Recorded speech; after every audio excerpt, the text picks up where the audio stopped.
Welcome to FT Data Center. Drew here. Here's one of the biggest problems for data center operators: planning. How on God's green earth do you plan in an industry that flips on its head every 5 years? Today we'll be talking about one of the most interesting ways: computational fluid dynamics.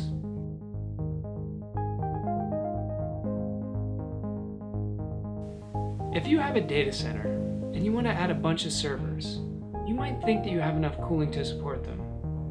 You're probably right for the most part, but you're also probably going to create some sort of hotspot somewhere because airflow is insanely complicated and very difficult to predict.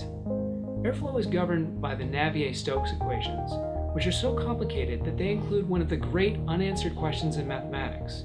You could get paid $1 million just for finding a single example of a non-smooth solution in these equations. Thankfully, we have computational models.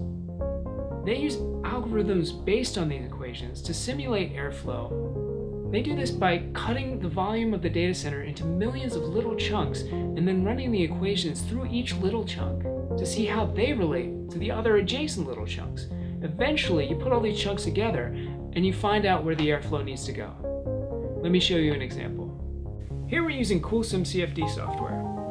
There are a lot of CFD packages out there, many of which do a great job, but CoolSim fits our particular needs because of how flexible it is. We can adjust CoolSim to do absolutely anything that we need, including making a CFD model the size of a fish tank, or the size of football fields. A lot of other modelers aren't this flexible. We actually use this to model individual servers in individual racks. I'll make the model here and then check back with you when it's time to compute.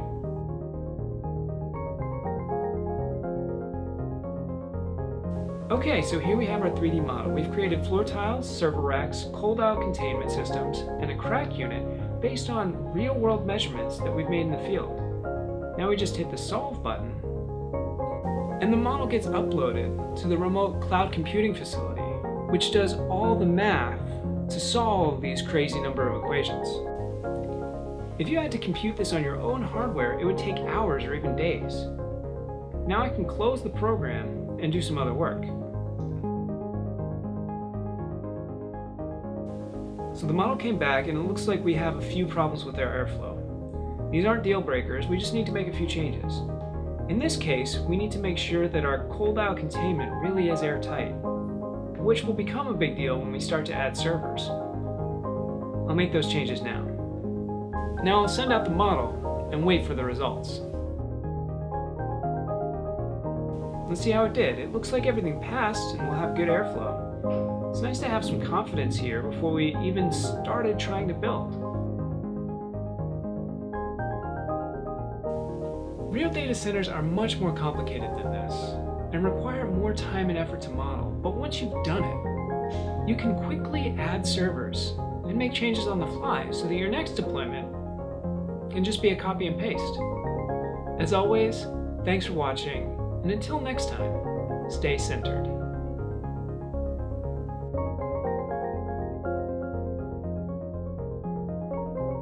Stuxnet, the worm that infiltrated the Iranian nuclear enrichment plants, was installed using a USB drive.